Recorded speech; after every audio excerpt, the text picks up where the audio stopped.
شاء الله ما شاء الله ما شاء الله. شو هيدا يا عمي؟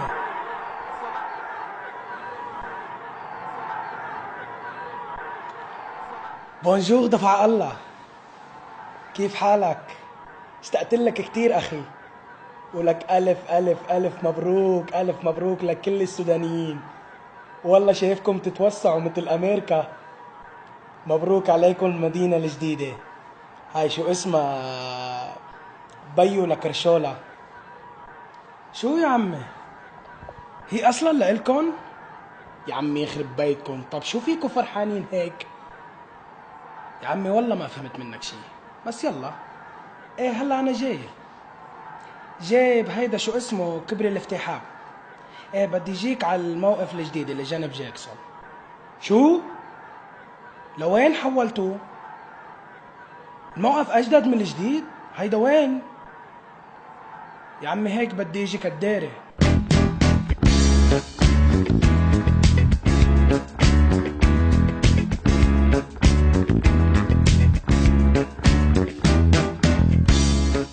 بسم الله الرحمن الرحيم.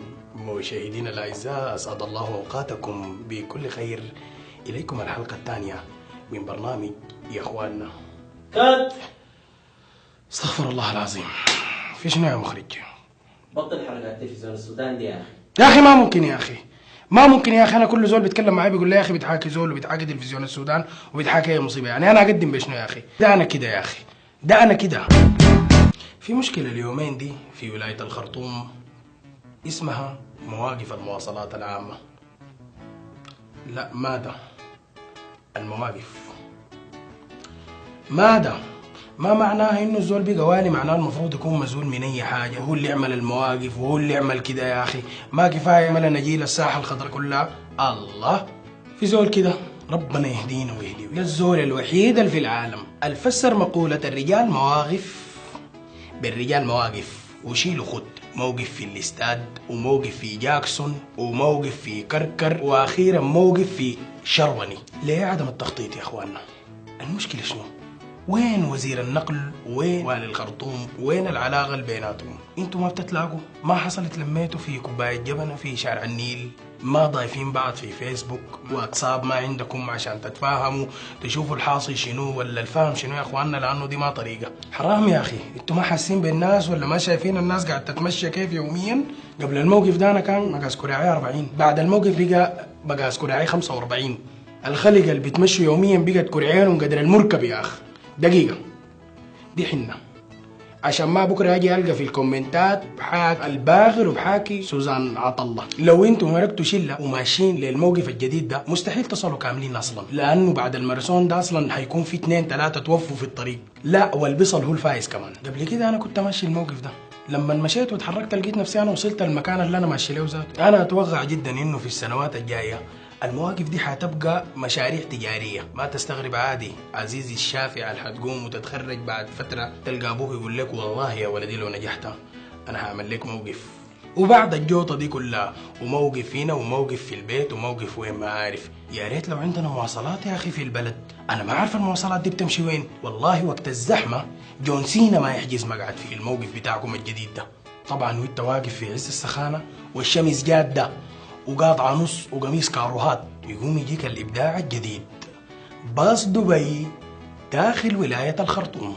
بالله دي الحركة الجديدة يعني عشان نقول إنه الخرطوم زي دبي. يا أخي أضربوه بوهية. أصلا إعلاناتنا كلها بوهية، بوهيات المهندس، بوهيات الدكتور. إن شاء الله شيلوا الاستيكر بتاع حفلة إخد الجلادة كل أسبوع، شيلوا الاستيكر بتاع محي الدين الكويت في كل زقاق ده يا أخي.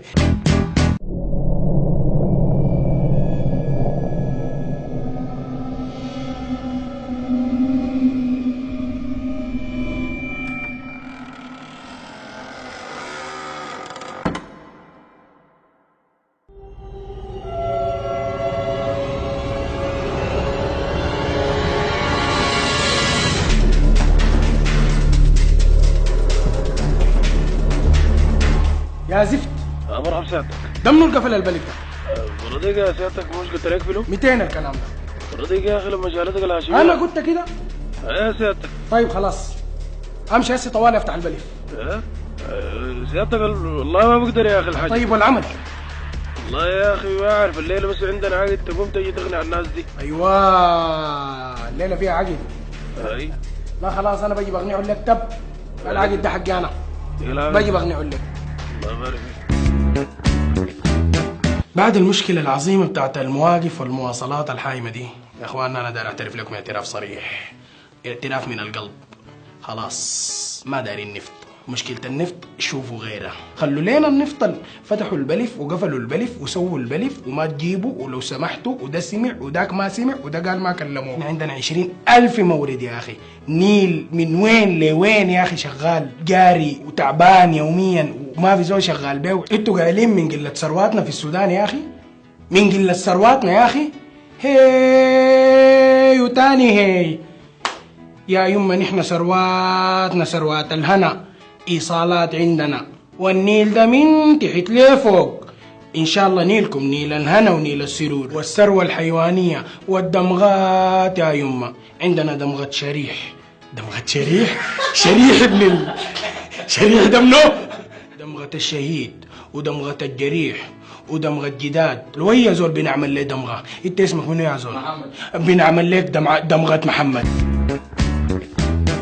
مزيج النيل عزيزي، مزيج النيل عزيزي، النفط السوداني بنحبك شديد.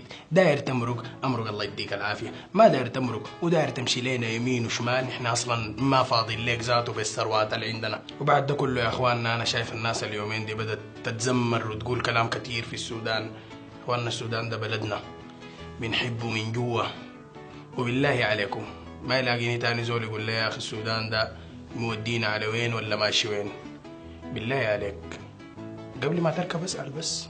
الله أكبر الله أكبر الله أكبر. الليلة يا إخواننا جايين لكم بكلام عديل يا إخواننا. البلف فتحناه وتاني ما في حاجة حتقطع بإذن الله. والود القبيل كان بيتكلم في البلف وقفلناه، ده الود موضوع انتهى، انتهينا منه خلاص. وفي النهاية دار نقول لكم حاجة يا إخواننا، رمضان كريم عليكم كلكم وعلى كل الشعوب في العالم. وفي النهاية ما تنسوا تعملوا السبسكرايب والشير واللايك والديسلايك يا إخواننا. الله أكبر الله أكبر الله أكبر. قبل ما نختم حلقة برنامجنا الليلة كان لازم ننوه عن حملة جدا ممتازة. اخواننا في جمعية صداقات الله يديهم الف عافية قايمين السنة دي بالحقيبة الرمضانية.